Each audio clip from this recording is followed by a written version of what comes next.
নমস্কাৰ ছাত্ৰ-ছাত্ৰীসকল ই কক্ষালৈ তোমালোকক স্বাগতম জনাইছো মই তোমালোকৰ পৰিণীতা মেম আজি মই তোমালোকৰ সমাজ বিজ্ঞানৰ ইতিহাস খণ্ডৰ অন্তৰ্গত 17 নম্বৰ পাঠটি মোগল যুগৰ সমাজ আৰু সংস্কৃতি এই পাঠটিৰ 5 নম্বৰ অংশটি প্ৰশ্ন উত্তৰ শিতান অৰ্থাৎ আমি শেষৰটো খণ্ড আলোচনা কৰিম ঠিক আছে এতিয়া আমি ইয়াৰ আগৰ শ্ৰেণীত এই পাঠটোৰ বিষয়েও আলোচনা কৰিছো লগতে পূৰ্ববৰ্তী যিবোৰ প্ৰশ্ন আছিল তাৰ বিষয়েও আমি আলোচনা কৰিছো এতিয়া আজি আমি চাওঁ আহাচোন কি প্ৰশ্ন আছে প্ৰথম প্ৰশ্নটো চোৱা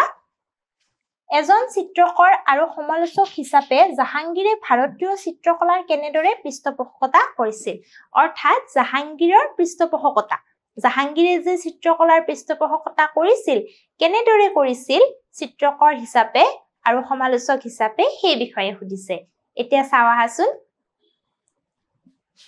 মোগল চিত্ৰশিল্পই চৰম উৎকৰ্ষ সাধন কৰিছিল জাহাংগীৰৰ শাসনকালত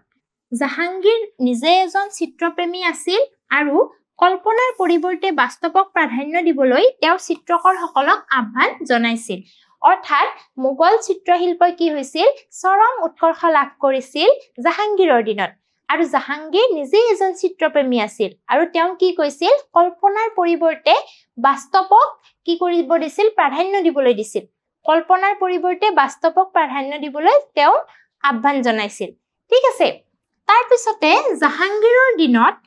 ক্ষুদ্ৰ চিত্ৰশিল্পয়ো এক সুকীয়া আসন দখল কৰিছিল বিখ্যাত চিত্ৰকৰ মনসুৰ মুৰাদ বিখনদাস আদিয়ে জাহাংগীৰৰ ৰাজসভাক শুৱনি কৰিছিল মনসুৰ মুৰাদ বিখনদাস আদি বিখ্যাত চিত্ৰশিল্পী আছিল আৰু তেওঁলোকে কি কৰিছিল জাহাংগীৰৰ ৰাজসভাক শুৱনি কৰিছিল ঠিক আছে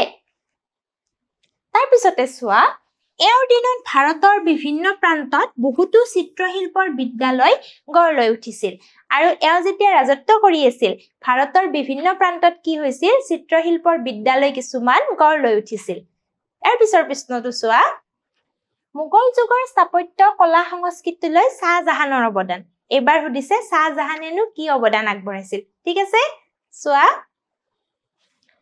মোগল যুগৰ ভাৰতত স্থাপত্য শিল্পৰ এক বৃহৎ অংশৰ পৃষ্ঠপোষক আছিল মোগল সম্ৰাট শাহজাহান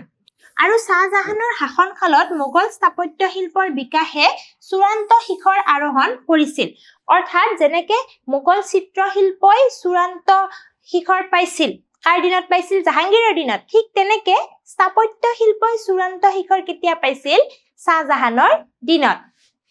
তেওঁ সৌন্দৰ্যৰ সাধক আছিল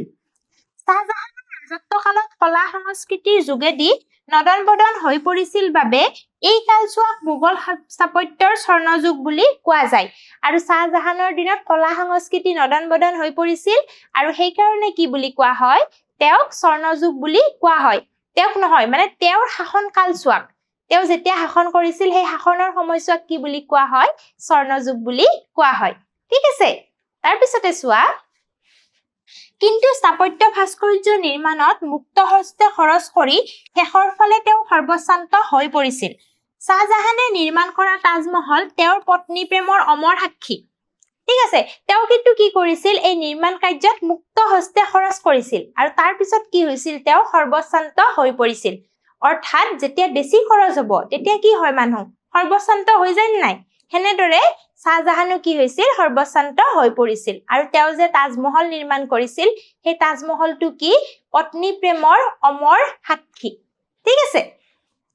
শাহজাহানৰ দিনত নিৰ্মাণ কাৰ্যত মাৰ্বলৰ ব্যাপক ব্যৱহাৰ হৈছিল তাজমহল শুদ্ধ বগা মাৰ্বলেৰে নিৰ্মাণ কৰা হৈছিল ইয়াৰ অপূৰ্ব কাৰুকাৰ্য আৰু মাৰ্বলৰ মনোমোহা সৌন্দৰ্যই যমুনাৰ পাৰৰ অপূৰ্ব দৃশ্য দেখায় অৰ্থাৎ যমুনাৰ পাৰৰ অপূৰ্ব দৃশ্যাৱলী আমি কি কৰো উপভোগ কৰিব পাৰো কাৰ জৰিয়তে তাজমহলৰ জৰিয়তে ঠিক আছে এই সকলোবোৰে তাজমহলক এক অনন্য মাত্ৰা প্ৰদান কৰিছে অৰ্থাৎ তাজমহলটো যে বগা শুদ্ধ মাৰ্বলেৰে নিৰ্মাণ কৰা হৈছিল যমুনাৰ পাৰত আছিল এই সকলোবোৰে কি কৰিছে তাজমহলক অনন্য মাত্ৰা প্ৰদান কৰিছে পৃথিৱীৰ 7টা আচৰিত বস্তুৰ ভিতৰত তাজমহলো এটা আগ্ৰা দুৰ্গৰ ভিতৰতো শাহজাহানে বহুতো অট্টালিকা সজাইছিল তাৰ ভিতৰত মতি মছজিদ আৰু দেৱানী আম বিখ্যাত আছিল শাহজাহানবাদ নামেৰে সম্পূৰ্ণ মাৰ্বলৰ কাৰুকাৰ্যৰে তেওঁ এখন অপূৰ্ব চহৰো নিৰ্মাণ কৰিছিল শাহজাহানবাদত তেওঁ চালে চকুৰোৱা জুমা মছজিদটো সজাইছিল আৰু তেওঁ কি কৰিছিল বিভিন্ন ধৰণৰ অট্টালিকাও নিৰ্মাণ কৰিছিল তাৰ ভিতৰত কি আছিল মতি মছজিদ আৰু দিৱানী আম বিখ্যাত আছিল লগতে তেওঁ কি কৰিছিল শাহজাহানবাদ নামৰ এখন চহৰ নিৰ্মাণ কৰিছিল অপূৰ্ব চহৰ আৰু সেই অপূৰ্ব চহৰখনত কি আছে তেওঁ জুমা মছজিদটো চালে চকুৰোৱা জুমা মছজিদটো ক'ত আছে তেওঁ নিৰ্মাণ কৰা চহৰখন শাহজাহানবাদত আছে শাহজাহানে আজমিৰতো ভালেমান স্থাপত্য শিল্প নিৰ্মাণ কৰি প্ৰীতিৰ চিনাকি দিছিল পৃথিৱী বিখ্যাত ময়ূৰ সিংহাসন শাহজাহানৰ দিনতেই সাজি উলিওৱা হৈছিল আৰু পৃথিৱী বিখ্যাত যিখন ময়ূৰ সিংহাসন সেইখনো কি হৈছিল শাহজাহানৰ দিনতেই সাজি উলিওৱা হৈছিল দুষ্প্ৰাপ্য হীৰা মুকুতা পান্না আদিৰে সুসজ্জিত সিংহাসনখন দেখাত এখন খাতৰ দৰেই আছিল অৱশ্যে এই সিংহাসনখন নাদিৰ শাহে ভাৰত আক্ৰমণ কৰি মোগলসকলৰ পৰা কাঢ়ি লৈ গৈছিল আৰু এই সিংহাসনখন এইখন কি আছিল এখন দেখাত খাতৰ দৰে আছিল হীৰা মুকুতা পান্না আদিৰে নিৰ্মাণ কৰা হৈছিল বহুত ধুনীয়া আছিল আৰু এই সিংহাসনখন নাদিৰ শাহে যেতিয়া ভাৰত আক্ৰমণ কৰিব আহিছিল তেতিয়া কি কৰিছিল লৈ গৈছিল এতিয়া চোৱা পিছৰটো প্ৰশ্ন আকবৰৰ ধৰ্মনীতিয়ে মোগল যুগক কিদৰে প্ৰভাৱিত কৰিছিল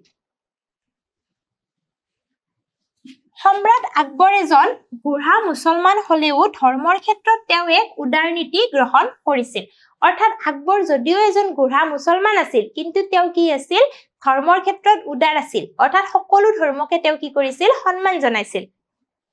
সেয়েহে পাছলৈ এখন বিশাল সাম্ৰাজ্যৰ অধিপতি হোৱাৰ ক্ষেত্ৰত আকবৰৰ ধৰ্মনীতিয়ে বিশেষভাৱে অৰিহণা যোগাইছিল আকবৰে তেওঁৰ ধৰ্মৰ প্ৰতি থকা অনুসন্ধিৎসা দূৰ কৰিবৰ বাবে ইবাদতখানা অৰ্থাৎ প্ৰাৰ্থনা গৃহ সজাইছিল তেওঁ কি কৰিছিল ইবাদতখানা অৰ্থাৎ প্ৰাৰ্থনা গৃহও সজাইছিল তাৰ পিছতে চোৱা আদিতে এই ইবাদতখানাত সমাবেত হোৱা বুঢ়া মুছলমানসকল ধৰ্মৰ বিষয়ে আলোচনা কৰিবলৈ দিয়া হৈছিল পাছলৈ অন্য ধৰ্মৰ পণ্ডিতসকলকো ইয়ালৈ নিমন্ত্ৰণ কৰা হৈছিল সম্ৰাট আকবৰে নিজেও এই আলোচনাত যোগ দিছিল সকলো ধৰ্মৰ সাৰুৱা কথাবোৰ শুনি আকবৰে মোহিত হৈছিল আৰু সেই সকলো ধৰ্মৰ মূল কথাবোৰ যে একে সেই কথাক তেওঁ উপলব্ধি কৰিছিল অৰ্থাৎ আকবৰে কি কৰিছিল ইবাদতখানা যে খুলিছিল তাত কি কৰিছিল প্ৰথমতে ইছলাম ধৰ্মৰ লোকসকলক মাতি আলোচনা বিলোচনা কৰিছিল ঠিক আছে পিছলৈ তেওঁ কি কৰিলে সকলো ধৰ্মৰ পণ্ডিতকে তালে মাতিলে আৰু নিজেও কি কৰিলে আলোচনাত মত দিলে অৰ্থাৎ নিজেও সেই আলোচনাত ভাগ ললে তাৰ পিছতে কি কৰিলে তেওঁ উপলব্ধি কৰিলে যে সকলো ধৰ্মৰে মূল কথা দেখোন একেই আৰু সেই কথা উপলব্ধি কৰি তেওঁ কি কৰিছিল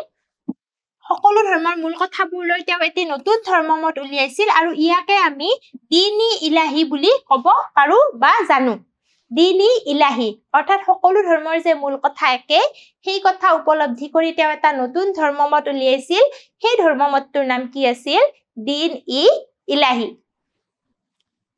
প্ৰথম অৱস্থাত এই ধৰ্মমতৰ নাম আছিল তৌহিদ ইলাহি ব্যৱস্থাত সকলো ধৰ্মক সমানে চোৱাৰ নীতিৰে তেওঁৰ দীন ইলাহিক প্ৰয়োগ কৰিছিল আন ধৰ্মৰ মানুহকো ধৰ্মীয় স্বাধীনতা দিয়াটো তেওঁৰ ধৰ্মনীতিৰ এক প্ৰধান বৈশিষ্ট্য আছিল আৰু তেওঁৰ ৰাজত্বকালত তেওঁ কি কৰিছিল সকলো ধৰ্মকে সমান চকুৰে চাইছিল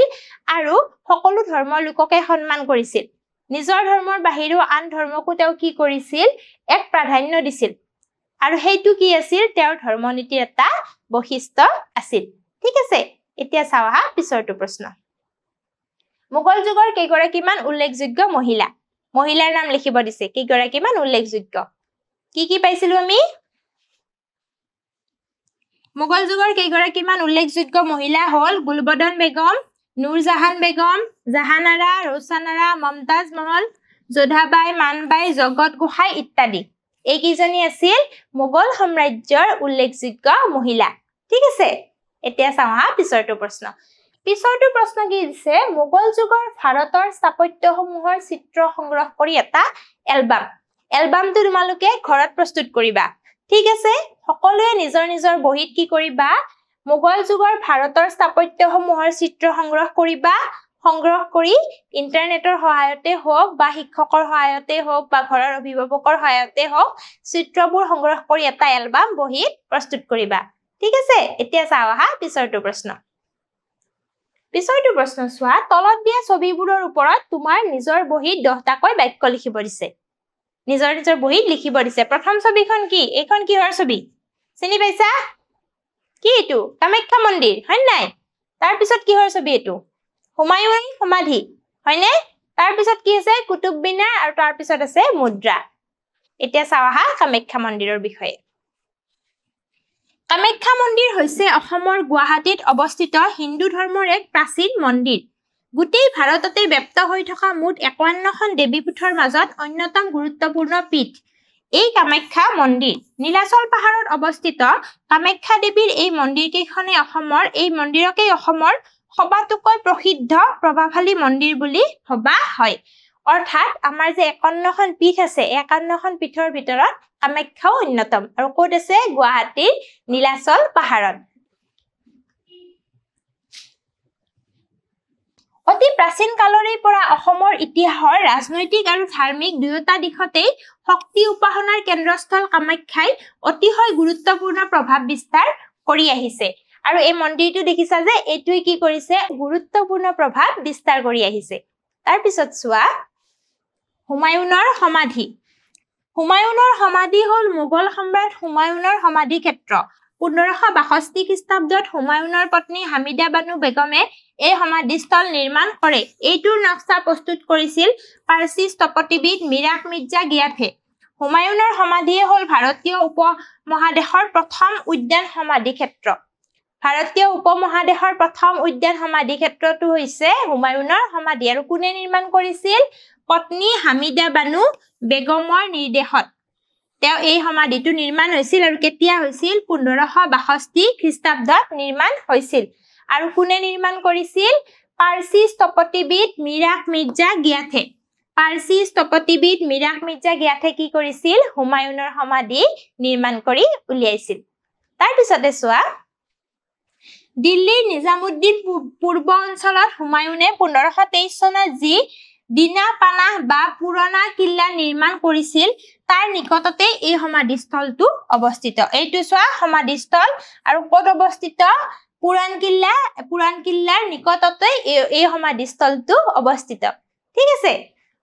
তাৰ পিছত চোৱা কুতুব মিনাৰ